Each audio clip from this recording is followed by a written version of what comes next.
আমি 3 বছর আগে যেখানে রিমান্ডে ছিলাম 10 দিন, ওনাদের যে সিস্টেমগুলো, যে অপরাধ করে তাকে ওই রকম জায়গায় নিয়ে শাস্তি দিয়ে কথা বের করে।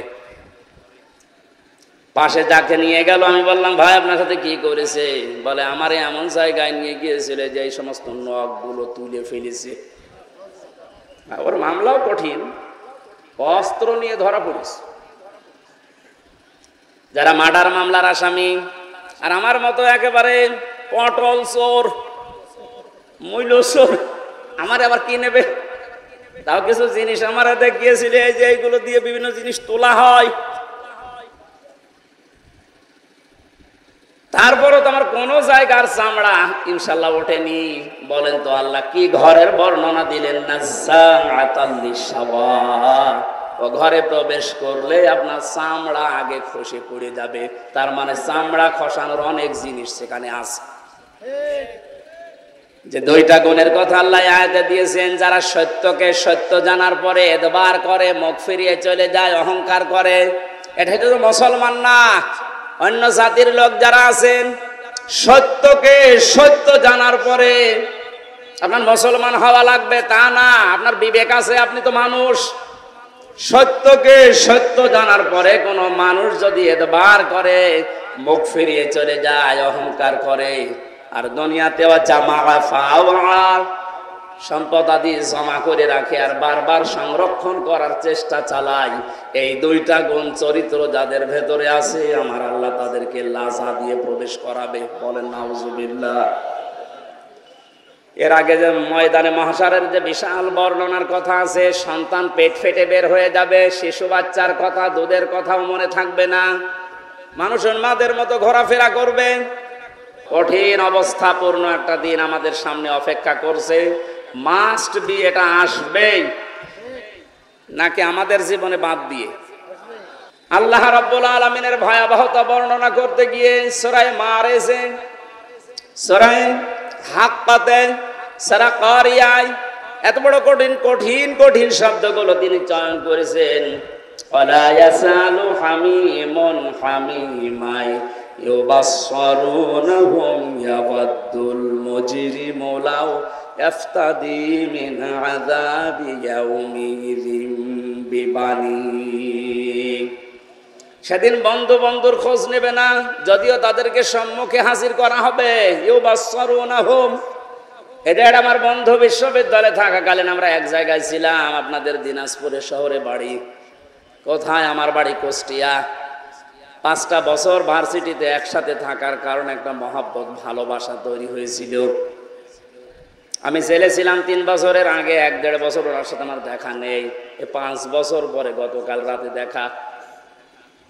এই সময়ে আমার যতটুকু মনে হচ্ছে 5 বছর পরে, সঙ্গে সঙ্গে আমার বাড়ি নিয়ে গেছে, সারা রাত বাড়িতেই ছিলাম। যদি বলতাম ভাই আজকে সময় নেই, অন্যদিন আসবো, আমার ছেড়ে দিত। এই কথা বলছে না কেন? আল্লাহ রাব্বুল আলামিন প্রথমে বন্ধুর এই শব্দটাই লাগিয়েছেন, ওয়ালা ইয়াসআলু হামিমুন হামিমা। মানুষ বন্ধুর সাথে 10, 15, 20 বছর পরে দেখা হলে একটা আলাদা আবেগ কাজ করে।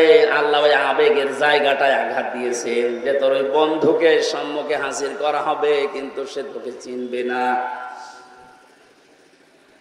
ইয়াবাদুল মুজরিমু লাউ ইফতাদি মিন আযাবি ইয়াউমিযিন বিবানি। কিয়ামতের ওই কঠিন অবস্থা থেকে বাঁচার জন্য এ মাহফুজ পর্যন্ত আমি হামজাকে আল্লাহর কাছে মুক্তিপণ বলবে দিয়ে দিলাম। তাকে নিয়ে নাও মুক্তিপণ হিসাবে, তুমি আমাকে বাঁচাও। শুধু হামজা না, সাহিবাতিহি ওয়া আখি, ওর বউকে দিতে চাইবে, ওর ভাইকে দিতে চাইবে, বলবে বউ ভাই সব দিয়ে দিলাম। অফাসিলাতি হিল্লাতি তৌবি, জ্ঞাতি গোষ্ঠী যারা তাকে আশ্রয় দিয়েছে রাজনৈতিকভাবে, সামাজিকভাবে, পারিবারিকভাবে, তাদেরকেও বলবে আল্লাহ দিয়ে দিলাম। শেষ আয়াত আরো কঠিন, অমান ফিল আরদি জামিআন সুম্মা ইউনজি। আল্লাহ পাক বলেন দুনিয়াতে যত কিছুর মালিক ছিল, নামে বেনামে, সব আমি আল্লাহকে বলবে আল্লাহ দিয়ে দিলাম, আমাকে বাঁচাও।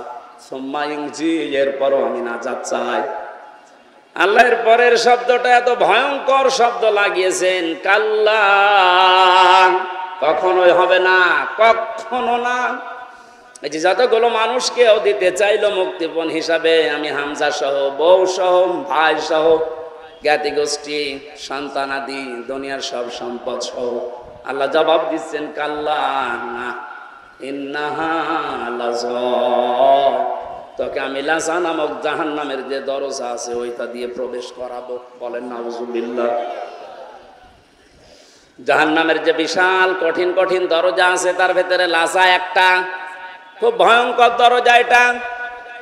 আয়াতের পরবর্তীতে আল্লাহ দুইটা চরিত্রের কথা জানিয়েছেন, যাদের ভেতরে দুনিয়াতে এই দুইটা গুণ থাকবে তাদেরকে লাযা নামক দরজা দিয়ে আল্লাহ নিজে জাহান্নামে প্রবেশ করাবে। নাযাআতাল লিশশাওয়া তাদউ মান আদবারা ওয়া তাওয়াল্লা ওয়া জামাআ ফাআওয়া। জাহান্নামে লাযায় প্রবেশ করার পরে অবস্থা আল্লাহ বলেন কেমন হবে জানো, আগে চামড়া খসে পড়ে যাবে। দিনাজপুরের মুসলমানেরা, অন্য জাতির মানুষেরা কোন একটা ঘর আল্লাহ বানিয়েছে যে ঘরে প্রবেশ করলে চামড়া খসে যায়? এই সাধারণ ঘর? বলেন